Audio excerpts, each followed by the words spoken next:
Salam dostlar, bugün görəcəyimiz iş olacaq. BMW 39-dur. Sürücü yaxınlaşdırıb ki, bəs maşın boğulur. Bir də diaqnostika salınıb ki, raspidvalın daskidir.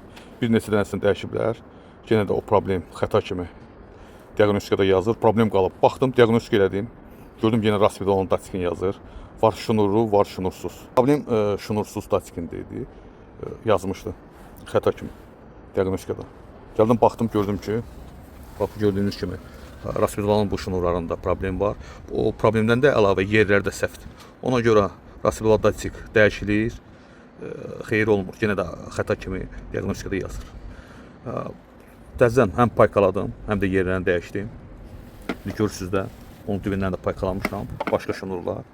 İndi bunları da izolyasiya edib, üstünə qoyub, diaqnostika ilə yoxlayıb, sonda deyəcəm.